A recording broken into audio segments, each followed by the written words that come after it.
Were TCH no W, because I didn't realize the moment everything changed, until it was already too late to undo it. And if you've ever had one of those situations where your brain is screaming at you to move, to react, to fix what's happening, but your body just freezes like it's waiting for instructions that never come, then you might understand exactly what I went through that day. Except even that wouldn't fully explain it, because nothing prepares you for the moment an alien calm, composed, completely unaware of human boundaries, decides to sit on you like it's the most normal thing in the universe. It started quietly. Too quietly. The kind of quiet that tricks you into thinking nothing is wrong, that everything is routine, predictable, under control. And that's exactly what I thought as I crawled halfway into the maintenance shaft on Deck C. One arm stretched forward, fingers brushing against a loose connector that had been flickering on and off all morning, the kind of small problem that nobody notices until it becomes a big one. And I figured I'd fix it quickly, get out, maybe grab something to eat before my next shift, nothing complicated, nothing worth remembering.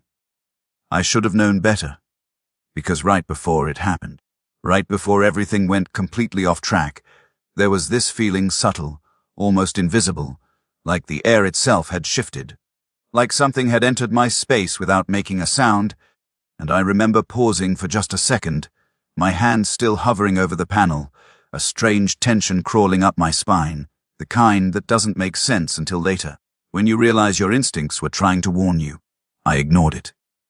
That was my second mistake, because the next thing I felt wasn't a sound or a voice, it was weight. Sudden, warm, very real, and very much not supposed to be there. My brain didn't process it immediately. It just stalled, like everything inside me hit a delay, trying to catch up with something it couldn't quite understand, because 1 second I was alone, and the next there was someone sitting directly on me, not beside me, not near me, but fully, completely on me, like I was part of the structure of the ship. I froze, not by choice, by confusion. Because there are moments in life where your brain simply refuses to believe what's happening, where it stalls, rewinds, tries to make sense of something that doesn't fit any known pattern, and this was definitely one of those moments. Because nothing in my training, nothing in my experience, nothing in my understanding of basic interspecies interaction prepared me for this. And the worst part, she didn't move. Not even slightly, no sudden apology, no startled reaction, no realization that she had just sat on another living being. Instead, she adjusted, slowly, deliberately, like she was settling into position. "This surface is stable," she said calmly.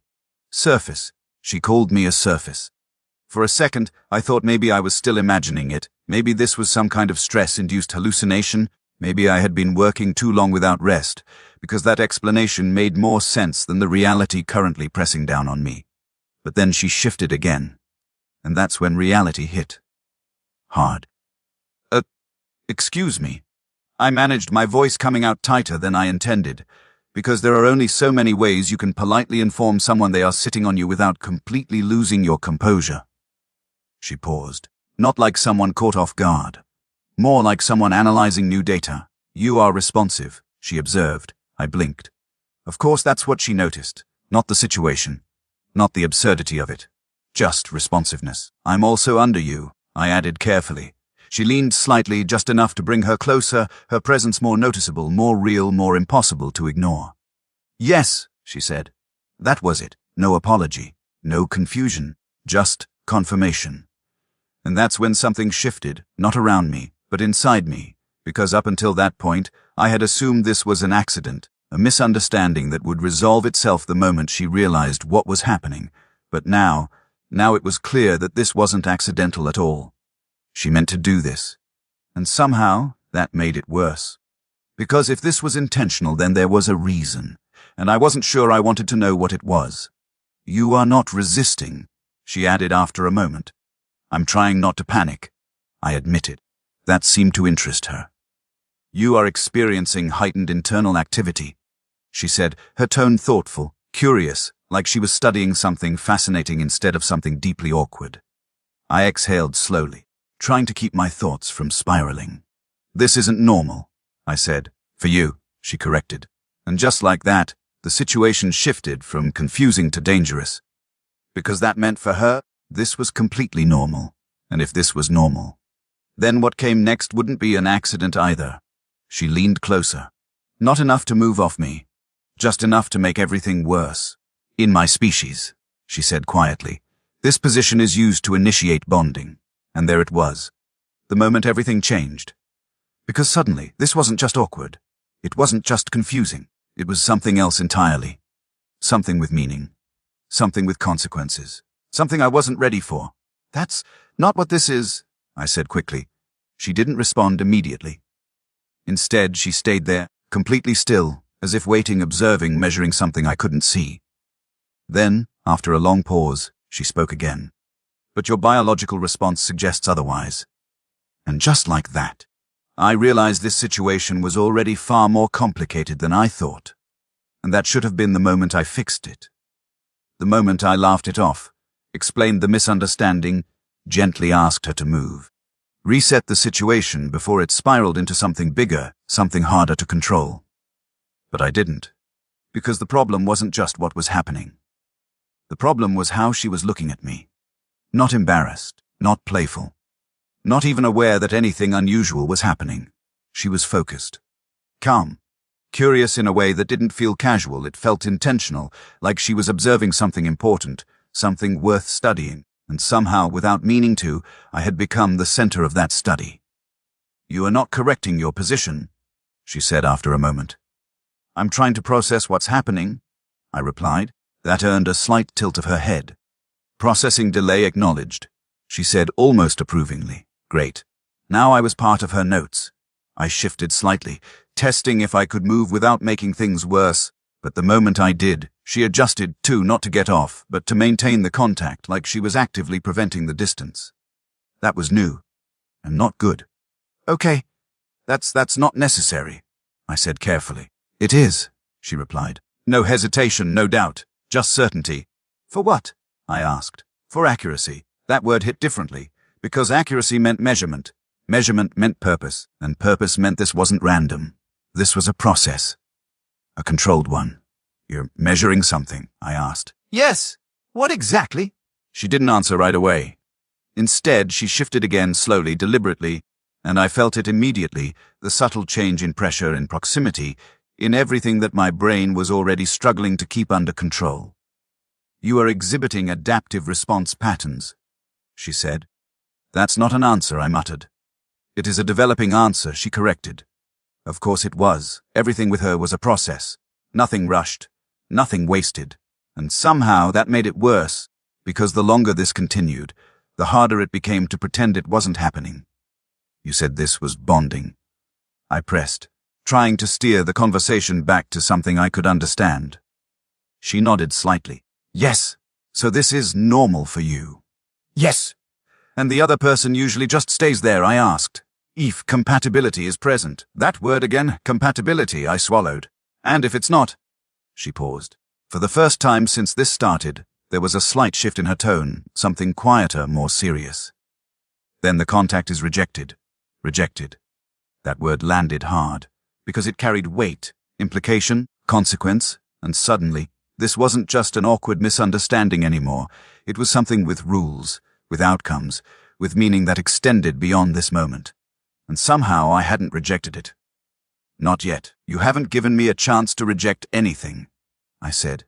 You have had sufficient time, she replied calmly. That caught me off guard. Time for what? To respond naturally. Naturally. That was the problem, because nothing about this felt natural. And yet, my body wasn't exactly helping my argument. You're reading this wrong, I said. Clarify. I exhaled slowly, trying to keep my thoughts from spiraling again. This kind of reaction doesn't mean what you think it means, I explained. She leaned closer.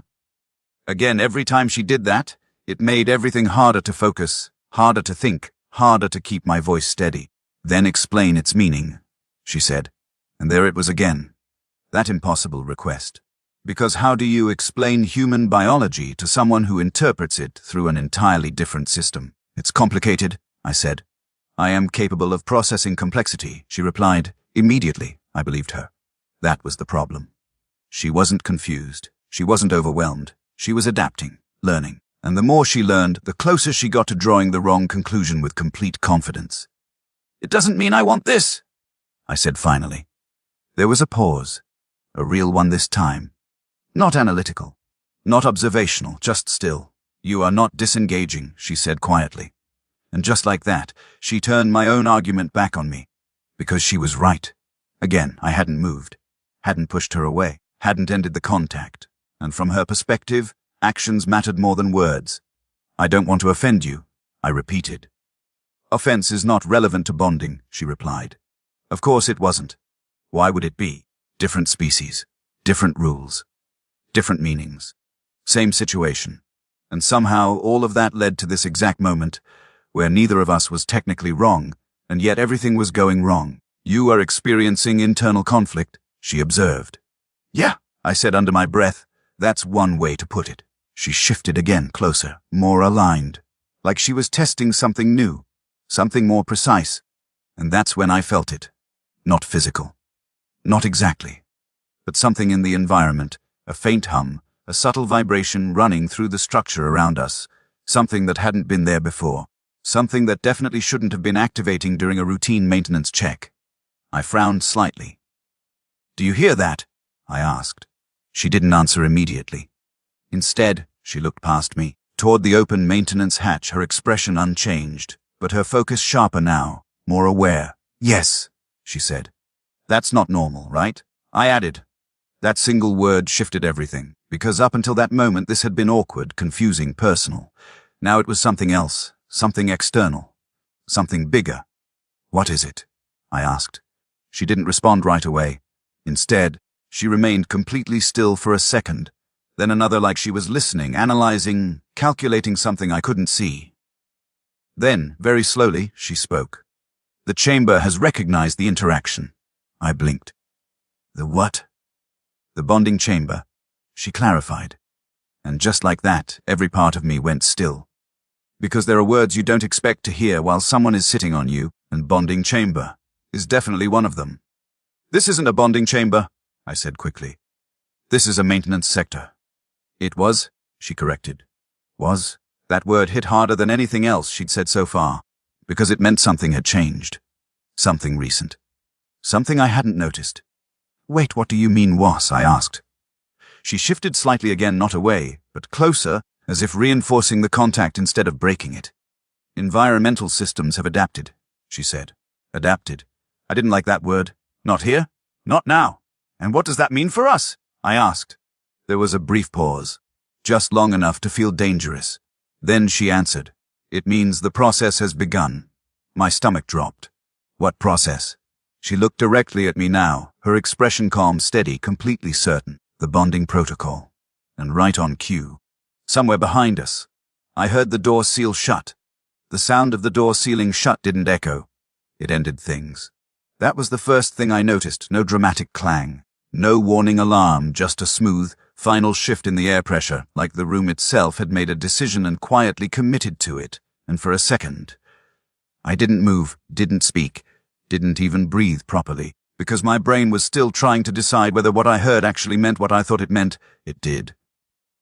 "Tell me that wasn't the door," I said slowly. "It was the door," she replied. "Of course it was." "Open it?" "It will not open." That answer came too quickly, too calmly, like she already knew, like this wasn't unexpected. My chest tightened slightly. "Why not?" She didn't move, didn't shift, didn't break contact. "Because the chamber has initiated protocol," she said. There it was again. Protocol. That word was starting to feel like a problem. "A protocol that locks people inside?" I asked. "Wes, that's not reassuring." "It is not intended to be reassuring." I let out a breath that was somewhere between a laugh and a quiet panic. "Great. Fantastic. That's exactly what I wanted to hear." My brain was moving faster now, trying to connect pieces that didn't make sense, trying to pull logic out of a situation that clearly wasn't built on human logic in the first place. Okay. I muttered, more to myself than to her. "This is fine, this is just some kind of system error, it'll reset." "It will not reset," she said. I closed my eyes for a second. Of course it wouldn't. "Then what happens?" I asked. There was a pause. A real one. And for the first time since this started, she hesitated. That was new. That was not good. The protocol continues, she said finally. Continues into what? Another pause. Longer this time. And when she spoke again, her voice was quieter. Completion. That word settled heavily between us. Completion. It sounded simple. It wasn't. Define completion, I said. She didn't answer immediately. Instead, she shifted again, subtle, controlled, but closer, aligning herself more precisely, like she was responding not just to the situation, but to something the system was guiding. You are still attempting to interpret this through your own framework, she said. Yeah, because it's my only framework, I shot back. That limits your understanding, and your lack of explanation isn't helping, I replied.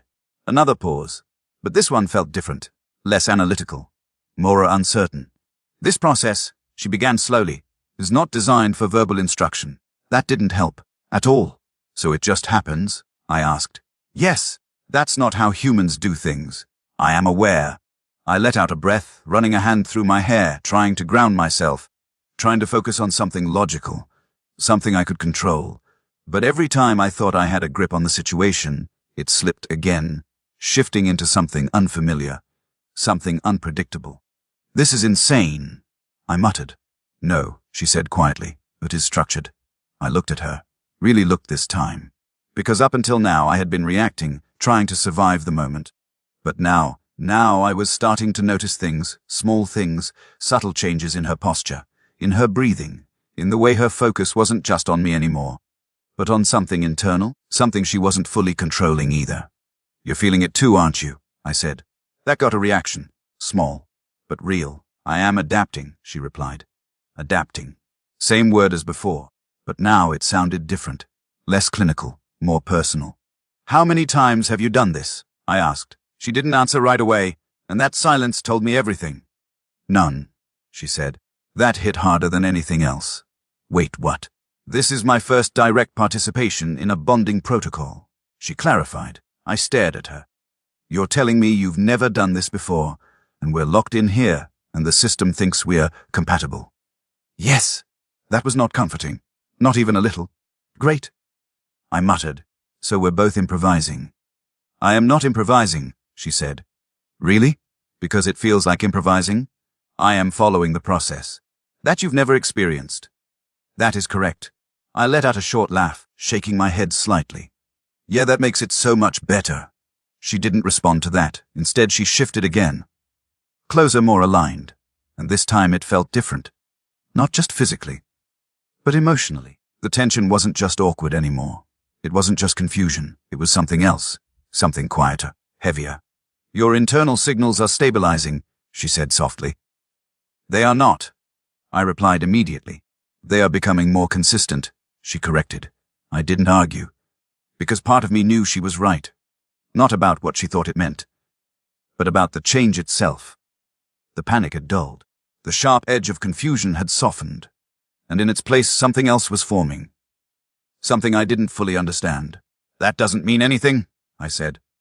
It means adaptation, she replied. There's that word again. It is accurate. I exhaled slowly. Or maybe, I said, choosing my words carefully, it just means I'm getting used to something I shouldn't be getting used to. That made her pause, really pause. You believe this is incorrect behavior, she asked. Yes. Why? Because this isn't how humans bond. She considered that. Then quietly she asked, Then why have you not stopped it? And just like that, everything went still again, because I didn't have a good answer. Not one that made sense. Not one that didn't sound like I was contradicting myself. I told you, I said finally, I didn't want to offend you. That is no longer relevant, she replied. Why not? Because the protocol has already identified compatibility. There it was again, that word. Stronger now, more certain. And what happens if I say it's wrong? I asked. Another pause. But this one felt heavier. Then the protocol will attempt to correct the inconsistency, she said. I frowned. Correct it how? She didn't answer. Not right away. And that silencer, that hesitation, it told me more than any explanation could. This system, it doesn't take no very well, does it? I said. She looked at me, directly, calm, honest. No. That single word sent a quiet chill through me. Because up until now, this had been awkward, confusing, even a little surreal. But now it felt like something else entirely. Something with direction, with intention, with no easy way out. The room felt smaller, the air heavier, the distance between us non-existent. And for the first time since this started, I wasn't just reacting to her anymore. I was reacting to the situation itself, to the fact that we were locked in, to the fact that something had started, and wasn't going to stop. You said this ends with completion, I said slowly. Yes. And until then. She didn't look away. Until then, the process continues. Right as she said that, the lights above us dimmed slightly. A low, steady hum filled the chamber, and something in the walls shifted. Subtle, but unmistakable. The system was escalating, and whatever came next, I had a feeling it wasn't going to give us a choice. The change in the room wasn't loud. It wasn't dramatic, but it was undeniable. The lights didn't go out. They softened, dimming just enough to shift everything from sharp and clinical to something quieter, more enclosed, more intentional, like the chamber itself had moved from observation to participation, and that low hum in the walls, the one I had barely noticed before, deepened slightly, steady and rhythmic, almost like it was sensing to something. "This is new," I said under my breath. "Yes," she replied softly. That word again, calm. Certain, like none of this surprised her anymore. "What does that mean?" I asked. She didn't answer right away. Instead, I felt it. Not her. Not movement. Something else. A faint warmth spreading through the floor beneath us, subtle at first, then gradually more noticeable, like the environment itself was adjusting, responding, adapting to whatever this protocol expected from us. "The chamber is aligning conditions," she said. "Conditions for what?" I pressed. This time she hesitated. Not long, but enough. "For continuation," she said finally. That didn't help at all. "Yeah, I'm starting to get that part," I muttered, exhaling slowly, trying to keep my thoughts steady, trying to hold on to something logical while everything around me shifted further away from anything familiar. Because up until now, this had been about misunderstanding, awkwardness, confusion. But now it felt guided, directed, like something had taken over the situation and decided we were part of it. "You said this ends with completion," I said again, more carefully this time. Yes. "And we don't get to define what that means." "No, of course not." I let out a quiet breath, running a hand through my hair again, grounding myself in the motion, in something simple, something human, because everything else about this moment felt anything but. "This is insane," I said quietly. "It is structured," she corrected just as quietly. I looked at her again, really looked, and for the first time since this started I saw it. Not confusion, not detachment, something else. Something subtle but real. She wasn't just observing anymore. She was feeling it too. "You're different," I said. That got her attention. "How?" "You're not just analyzing this anymore." She held my gaze a second past, then another. "I am participating," she said. That word landed differently, because it meant choice, or at least something close to it. "You said you've never done this before," I reminded her.